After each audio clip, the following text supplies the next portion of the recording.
대한민국의 조용기 목사님을 소개합니다. 메르하바 벤퀴네이 코레덴 조 용기 파스토리움. 사랑하는 한국 성도들이여, 이 거룩한 사명을 위하여 이 시간 함께 기도합시다. 주여, 이곳에 예수 보혈이 뿌려질지어다. 주의 보혈로 악한 영들이 떠나갈지어다. 한때는 바울의 전도 여행을 통하여 복음의 불길이 타올랐던 지역들이 이슬람 교세력에 사라져버렸습니다. 주여, 다시 복음이 타오르게 하옵소서. 주여, 복음 전하는 선교사님들에게 새 힘과 성령의 능력을 부어 주옵소서. 예수 그리스도 이름으로 기도합니다. 아멘. 지금이 은혜 받을 만한 때요, 이와 같은 제목으로 은혜를 나누고자 합니다. 우리는 다 같이 하나님을 믿고 예수님 안에 들어와서 은혜를 받은 사람들인 것입니다. 그러나 딱 꼬집어서 은혜가 이러한 것이라고 정의를 내리라고 하면 정의를 내릴 사람이 별로 많지 않을 것입니다. 은혜라는 말은 옛날 헬라 사람들이 즐겨 사용한 말인데, 수려한 자연의 아름다움을 보았을 때 그들은 마음속에 감격하여 그를 바라보고 이야, 은혜로운 장면이라고 말했었습니다. 카리스, 그렇게 말했습니다. 산은 높고 그리고 아름다운 경치, 푸른 자연, 넘실거려 흘러내려가는 강물, 이러한 것이 그들에게는 다 은혜롭게 보인 것입니다. 그 다음 이와 같은 사상이 점점 발전해서 덕성스럽고 모범적이며 칭찬받을 만한 훌륭한 사회적인 행동을 보게 될 때, 야, 그거 참 은혜롭다, 그거 참 훌륭하다, 그렇게 말했었습니다. 그와 함께 은혜란 말은 아무런 대가를 바라지 않고 베푸는 도움을 말합니다. 전적으로 도움을 베푸는 사람의 호의에 의해서 아무런 대가 같은 것 기대하지 않고 그대로 베풀어 줄 때 이것을 은혜라고 말하는 것입니다. 오늘 저는 이 은혜와 율법이 어떻게 우리 생활에 작용하는가, 그 점에 관해서 여러분과 함께 은혜를 나누고자 합니다. 첫째로, 율법은 어떠한 것일까요? 여러분, 율법은 우리의 조상 아담이 하나님을 반역하고 죄를 짓고 부패해서 나와버리고 난 다음에 하나님께서 인간이 얼마나 연약하고 죄스러운 것을 알게 하기 위해서 모세를 통하여 시내산에서 준 것이 율법입니다. 가장 좁은 의미에서 율법은 십계명이고, 좀 더 넓은 의미에서 율법은 모세오경이고, 또 저 큰 의미에서 율법은 구약 성경을 율법이라고 말합니다. 그러나 우리가 보통으로 율법이라고 말할 때는 십계명을 말하는 것입니다. 내 앞에 다른 신을 두지 마라, 우상을 만들지 말라, 하나님의 이름을 망령되이 부르지 말라, 안식일을 거룩히 지키라, 내 부모를 공경하라, 살인하지 말라, 간음하지 말라, 도적질하지 말라, 내 이웃을 거짓 증거하지 마라, 내 이웃을 탐하지 말라는 이와 같은 십계명을 통해서 여러분과 내가 얼마나 부패하고 가증스러우며 죄악된 것을 하나님께서 드러내려고 하신 것입니다. 그렇기 때문에 율법은 우리의 약점을 파헤쳐내고 우리의 죄를 드러내서 죄인으로서 정죄하기 위해서 주어진 것이요, 율법은 여러분과 나를 용서해주고 구원해주기 위해서 준 것이 아닌 것입니다. 이러므로 어떠한 사람도 하나님의 율법 앞에 서서 이롭다함을 얻은 육체가 없습니다. 모든 사람들은 율법 앞에서 모두 다 죄인으로 낙인 찍히고 정죄되고 마는 것입니다. 이러기 때문에 여러분, 율법은 온 세상으로 다 죄악 가운데 가두어 놓고 심판을 받게 만드는 것이 바로 율법인 것입니다. 이러므로 율법 앞에 인간의 연약함이 드러나지 아니할 사람이 없습니다. 율법 앞에 죄인이 안 될 사람이 한 사람도 없는 것입니다. 성경은 말씀하기를 모든 사람이 죄를 범하였으니 하나님의 영광에 이르지 못한다고 말했었으며, 또한 성경은 말씀하기를 죄를 지은 영혼은 죽으리라고 말한 것입니다. 그러므로 율법은 우리를 하나님 앞에서 쫓아내고 우리를 죽이기 위해서 주신 것입니다. 그런데 오늘날 세상의 사람들이 살면서 이러한 율법을 가지고서 인간 생활을 하려고 하는 사람이 대단히 많습니다. 여러분, 율법과 인간관계를 우리가 살펴보면 우리 마음속에 몸서리칠 점이 많습니다. 오늘날 많은 부모가 자식을 대할 때 율법의 자를 가지고 대하는 때가 많습니다. 아직 어린 자식은 완성한 인간이 못 되고 성장하는 과정에 있기 때문에 그들의 사고나 행동이나 말에 결점이 많고 약점이 많습니다. 그러나 부모는 이 어린아이들이 어른과 같이 생각하고 말하고 행동하기를 원하셔 어른이란 율법적 자를 가지고서 어린애를 재울 때가 많습니다. 그래서 항상 자식들의 결점을 드러내고 약점을 파헤치고 정지하고 꾸짖고 늘 너는 못났다, 너 같은 놈은 희망이 없다, 탄식스럽다, 너 같은 것을 위해서 고생한 보람이 없다, 이렇게 말하면 율법으로 말미암아 자기의 약점이 자꾸 드러나고 정죄를 받으면 그만 기가 죽었고 절망해버렸어. 어린 자녀들이 스스로 파탄에 이르든지 그렇지 않으면 집을 뛰쳐나가버리고 마는 것입니다.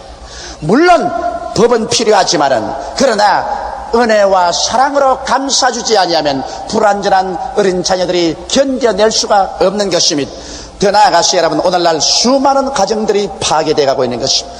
제가 이번 미국에 여행할 때도 두 부인이 내게 울면서 와서 가정의 파괴에 관해서 이야기해 주었습니다. 한 부인은 와서 말하기를 자기 남편이 지금까지 잘 살았는데, 좋은 남편으로 좋은 아버지라고 생각했는데 갑자기 나이 49살이 되자마자 자기에게 와서 이 이상 더 나는 견딜 수가 없다, 이 이상 더 허구한 생활을 할 수가 없다, 나는 당신이 싫다, 내 곁에 오는 것도 몸서리가 난다. 그렇게 하면서 그는 보따리를 사고 집 밖으로 나가서 자기는 이젠 다시 집으로 돌아오지 않겠다고 떠나가 버리고 말았다는 것입니다. 또 다른 부인 한 분은 자기 남편이 53살 먹는 의사인데 갑자기 자기에게 와가지고서 이제 나는 당신이 실증이 나서 못 살겠다, 당신 보기도 싫다, 아주 몸서리가 친다, 그러므로 나는 이상 더 집에 살고 싶지 않다, 당신은 이제 날 떠나다오, 내가 당신을 떠나가겠다, 그러면서 보찜을 사고 나가겠다 하는데 목사님 이를 어찌하면 좋겠습니까? 그러한 질문을 해봤었습니다. 여러분, 그러한 사람들이 40대 50대가 되어서 갑자기 인격이 파탄이라고 가정이 파괴되는 것은 순간적으로 일어난 것이 아닙니다. 옛날부터 조금씩 쌓여온 실망과 절망이 나중에 나이가 40대 50대가 되고 이제 황혼이 다가오며 급작스럽게 다리가 무너져서 인격 파탄에 이르고 마는 것입니다. 왜 이렇게 부부간의 애정이 파탄이랄까요? 그것은 그 무엇보다도 율법적인 관계 때문에 그렇게 되는 것입니다. 남편이 아내를 바라볼 때 아내를 율법적으로 바라보고 항상 아내의 약점을 드러내고 결점을 드러내고 아내를 정죄한다면 그 연약한 죄 많은 아내가 남편 앞에 설 수가 없습니다. 당신은 왜 화장을 그렇게 하느냐, 옷 맵시가 왜 그렇게 나쁘냐, 몸에 왜 맵시가 없느냐, 음식은 그렇게 잘못 만드냐, 집안 관리는 왜 이렇게 하느냐, 말솜씨는 그렇게 무식하게 하느냐, 온갖 약점을 다 드러내어서 그를 가지고서 자꾸만 인격을 모욕하고 이미지를 파괴시키고 정죄하면 그만 그 부인은 점점 그 남편 앞에서 자기 스스로가 파괴되고 맙니다. 집을 떨쳐나가든지 안 그러면 노이로워지든지 그러면 가정을 마음속에서 던져버리고 마는 것입니다. 많은 남편들이 겉으로는 부인을 사랑하고 자식을 사랑하고 훌륭한 남자처럼 있지만은 그 마음이 벌써 부인에게서 구만리 장춘으로 떠나버리고 가정을 멀리 떠나가버린 남편들이 많습니다. 그건 왜냐? 부인들이 율법적으로 남편을 대하기 때문인 것입니다. 항상 남편은 벌써 결혼했으니 내 사람이라 생각하고 난 다음에 앉기만 앉으면 남편의 약점을 들추어내고 남편을 정죄하고 남편을 짓밟는 그런 부인이 있습니다. 무슨 일이나 남편하고 농쟁해서 남편을 이기려고만 하는 것입니다. 남편을 코너에 몰아놓고 남편을 이겨놓고 난 다음에 내가 나쁜 것이 뭐냐, 내가 항상 옳지, 그렇게 말합니다. 자기가 옳아서 남편하고 싸워서 이긴 것은 좋다고 생각할지 모르겠지만 그와 함께 남편을 영원히 놓쳐버리고 맙니다. 남편의 마음은 그렇게 말합니다. 좋다, 잘났다, 너는 정말 훌륭하다, 그래 나는 못났다, 너하고 같이 살 자격이 없는 사람이다, 안녕히 잘 있어라. 그가 뛰쳐 안 나가더라도 그 마음은 구만리 장춘 멀리 떠나가 버리고 마는 것입니다. 이번 미국에서 내게 호소한 이 두 부인의 경우를 보더라도 그 두 부인이 너무 똑똑하고 너무 잘났어요. 너무 훌륭하고 너무 잘났기 때문에 그 남편이 그들의 계속해서 결점을 드러내고 심판하는 과정에서 이것이 조금 쌓여서 나중에 견딜 수 없는 환멸에 처하고 마는 것입니다. 여러분, 사람들은 다 약점이 많고 죄인들입니다. 사람은 여러분 의로운 사람이 한 사람도 없습니다. 의는 없나니 하나도 없다고 말한 것입니다. 인간에게 필요한 것은 이해와 동정과 사랑이 필요한 것입니다. 성경에는 남편들아 아내 사랑하기를 제목같이 해서 남편은 아내를 사랑하라고 말했고 성경 전체를 봐도 아내들이여 남편을 사랑하라는 말은 한마디도 없습니다. 아내는 남편을 사랑하라는 말을 하지 않고 아내들이여 남편에게 복종하기를 죽게 하라고 말한 것입니다. 여자는 남편에게 사랑하라는 말하지 않고 복종하라고 말한 것입니다. 그러므로 여자들이 아무리 잘났을지라도 가정에 들어오면 남편에게 복종을 해야만 되는 것입니다. 그래야 가정이 편안한 것입니다. 그리고 남편은 아내를 사랑해야만 되는 것입니다. 이래서 율법에서 써서 서로 핥히고 서로 약점을 드러내고 서로 정죄하지 말고 남편 아내를 사랑해주고 아내는 남편에게 복종하고 그래서 은혜 가운데서 이해하고 동정하고 사랑하고 나가면은 어떠한 가정도 정신적인 환멸을 이겨낼 수가 있고 정신적인 갱년기를 이겨낼 수가 있는 것입니다. 서로 마음에 훈훈하고 깊은 인연의 정이 들어놓으면 아무리 환경이 어려워도 그 정을 뿌리칠 수가 없는 것입니다. 그러나 정이 다 떠나가 버리고 마음의 사랑이 다 식어 잿더미가 되었는데 결혼이란 법으로서 사회적인 윤리적인 도덕적인 규범으로 묶어놓은 것은 얼마 있지 않냐여 와르르 무너져버리고 마는 것입니다. 또 이웃과의 사이에도 꼭 그와 같은 것입니다. 여러분 스스로 판단을 받고 싶지 않으면 판단하지 말아야 되는 것입니다. 율법적인 축도를 가지고서 자기만 내놓고 난 다음 모든 사람의 약점을 자꾸 드러내고 결점을 말하고 심판하고 판단하고 하면 그 사람하고 친구가 될 사람 아무도 없습니다. 참된 친구라는 것은 다른 사람의 결점을 보완해주고 이해해주고 용서해주고 도와주고 구원해주려고 해야지, 심판하고 판단하고 남을 뺏겨놓고 남의 아픈 데를 찔러주고 그러고도 친구가 되기를 원하면 이것은 정말 사막에 가서 장미꽃을 구하는 것과 같은 것입니다. 오늘 너무나 많은 사람들이 율법의 자로서 친구를 대하기 때문에 자기는 올바르고 훌륭한 일을 하면서도 사람들에게 미움을 당하고 소외감을 당하고 원수가 되어버린 것입니다. 나는 많은 사람을 지금까지 겪어오면서 그 사람 자체는 인격적으로 훌륭하고 위대한 일을 하면서도 모든 사람들이 몸서리치게 싫어하고 미워하고 만나는 사람마다 원수를 만들어버리는 사람을 보았었습니다. 그것은 왜냐? 이 사람이 율법적인 인생관을 가지고 살아가기 때문인 것입니다. 남을 자꾸 헐뜯기 때문인 것입니다. 남의 결점을 자꾸 헐뜯고 남을 정죄하기 때문에 그 사람과 같이 있는 것이 가시 위에 올라앉는 것 같아서 괴로워 견딜 수가 없는 것입니다. 오늘날 죄인들을 수없이 많이 잡아서 감옥에 넣습니다. 감옥에 넣었을 동안에 그가 회개하느냐? 회개하지 않습니다. 더 약삭빠른 죄인이 되는 공부를 합니다. 그래서 전과 1범에서 전과 2범, 3범, 4범, 5범, 6범씩 되는 것은 감옥에 들어가서 그가 변화를 받지 않습니다. 율법은 죄인을 잡아서 감옥에 넣으셔서 율법은 사람을 변화시키지 못합니다. 그러나 십자가에서 힘없이 못 박혀 늘어져 있는 그 예수 그리스도의 은혜에 부딪히게 되고 그 은혜와 만나게 되면 그 은혜로 말미암아 우리들은 변화를 받습니다. 죄가 용서 안 받고 마음에 그리스도의 은혜로 말미암아 중생을 하게 되고 마음에 성령이 임하시고 새 사람으로 변화될 수 있는 것입니다. 그렇기 때문에 성경은 말씀하기를 누구든지 그리스도 안에 있으면 새로운 피조물이라 이전 것은 지나갔으니 보라 새 것이 되었다고 말씀하고 있는 것입니다. 이러므로 사랑하시는 성도 여러분, 율법은 우리의 약점과 우리의 죄악을 들추어내어 정죄하지만 은혜는 많은 죄에도 불구하고 이를 용서하고 씻어주고 이해하고 동정하고 품어주어서 우리를 구원해 주는 것이 바로 은혜의 역사인 것입니다. 그러므로 은혜를 받으면 여러분과 나의 인생이 변화되기 시작하는 것입니다. 오늘 나는 이 시간에 율법과 은혜의 만난 장면을 여러분에게 한번 보여주고 싶습니다. 예수님께서 하루는 성전에서 복음을 전가하고 있었습니다. 사람들은 그 예수 그리스도 입에서 나오는 진리와 은혜로운 말씀에 감격하여서 시간 가는 줄 몰랐었습니다. 그런데 갑자기 성전뜰에서 여인의 부러진는 비명소리가 들리고 분노한 남자들의 고함치는 소리가 들렸었습니다. 사람들은 일시에 그곳을 바라보았었습니다. 그러자 여기에 한 여인이 끌려옵니다. 율법사들, 바리새의 교인, 사두개 교인들이 분노하여 고함을 치고 발길로 차고 손으로 때리면서 한 여인을 끌고 옵니다. 봅니다. 머리는 산발이 되었었습니다. 옷은 다 찢어지고 신발은 벗겨버리고 얼굴과 몸에 상처를 입은 그대로 눈은 충혈되고 마치 죽음으로 끌려가는 짐승같이 공포에 꽉 들어차서 한 죄인이 끌려왔었습니다. 이 여자를 예수 그리스도의 발 앞에 내어 던지고 난 다음 율법사가 외쳤습니다. 선생이여, 이 여자가 간음하다가 현장에서 잡혔습니다.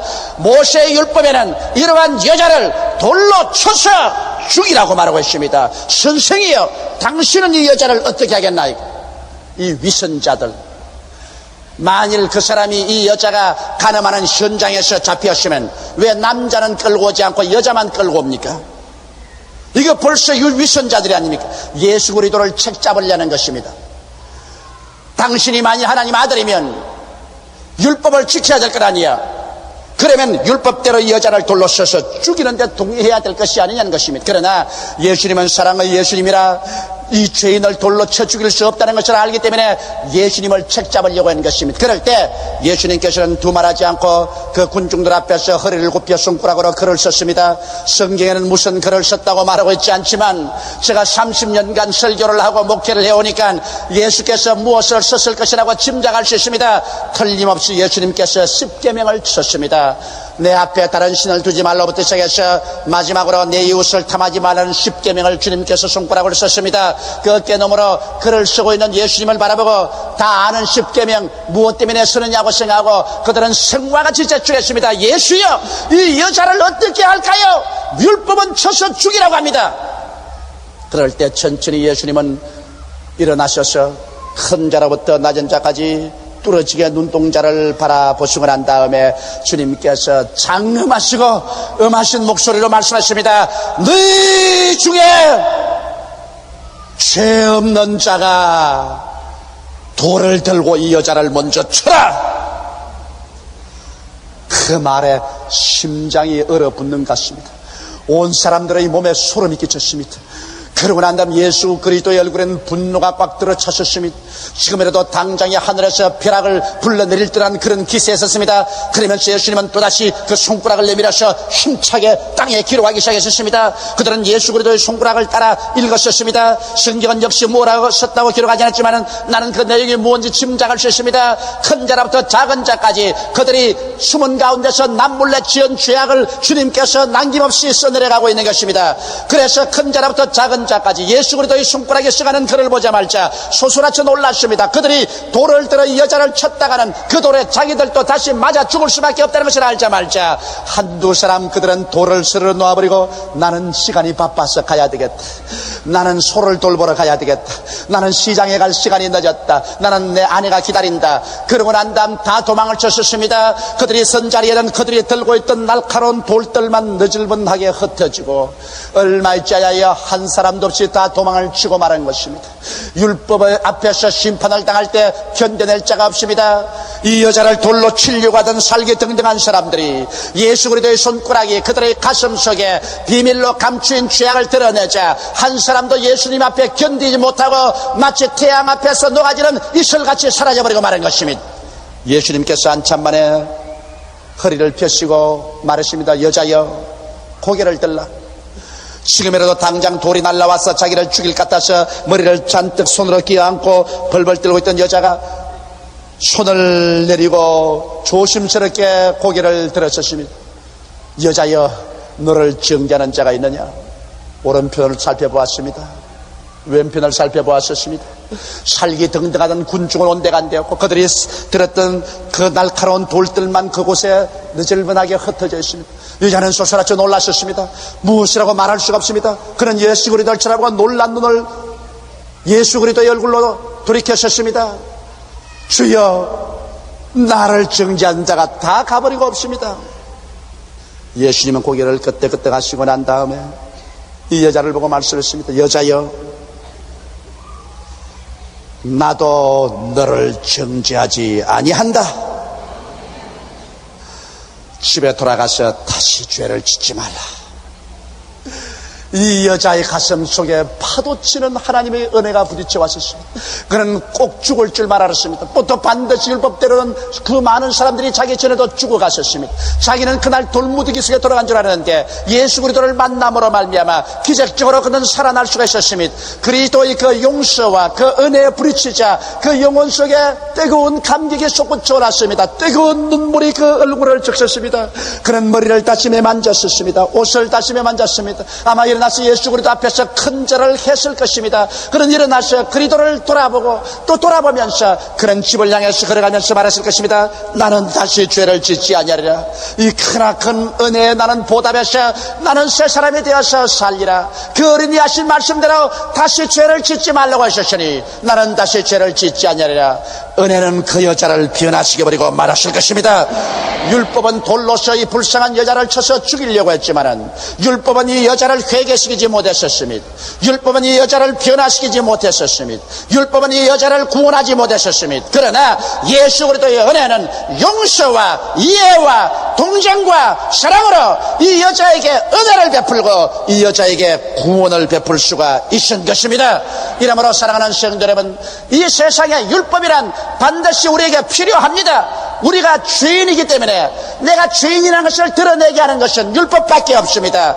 그 우리 필요한 것은 우리 얼굴에 무엇이 묻었는가, 우리 몸에 지장이 잘못됐는가 알아보기 위해서 그 우리 필요하지만은 그 우리를 씻어주지는 않습니다. 씻어주는 것은 바로 물이 우리를 씻어주는 것입니다. 이러므로 우리가 이 세상에서 율법을 가지고서 거울처럼 들여다보기는 하지만은 그러나 율법으로서 사람을 판단해서는 안 됩니다. 우리는 예수 그리스도의 십자가의 보배로운 물로서 우리는 씻어줘야만 하는 것입니다.